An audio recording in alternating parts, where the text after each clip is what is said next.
taong 2018 nung kinasal kami ni Ange, and 2021 nag-decide kaming dalawa na gusto na namin magkaroon ng baby. Noong una akala namin madali lang yun, lahat is magiging ayon sa mga plano namin, pero hindi pala ganun yun.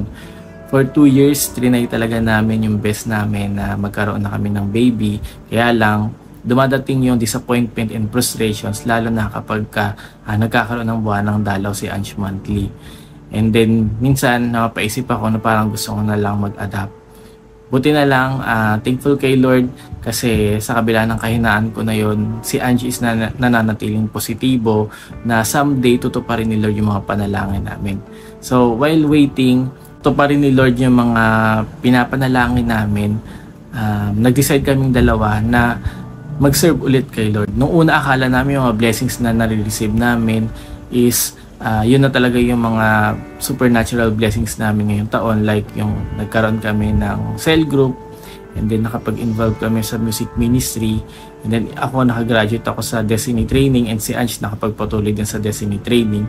Akala namin yung mga bagay na yun yung supernatural na para sa amin, pero hindi pa pala tapos si Lord sa buhay namin. And noong March 10, 2023, naka-receive ng word si Ange galing kay Lord na ang sabi is, "Your prayer has been heard, you will bear a child, and he will be a joy and delight to you, and many will rejoice because of his birth."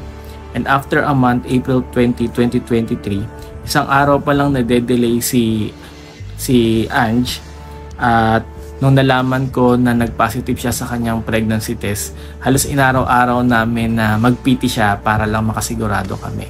Hindi man naging madali yung journey ng pagbubuntis ni Ash, pero kiniklaim na namin na na-receive na namin yung blessing na to.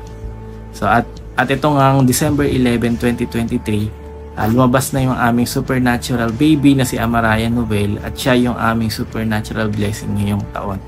So sa sobrang dami ng mga nangyari ngayong taon, dito ko lang napatunayan na ang God's timing is always perfect talaga. So kailangan lang natin na maghintay at magtiwala na ang Diyos ay God of supernatural.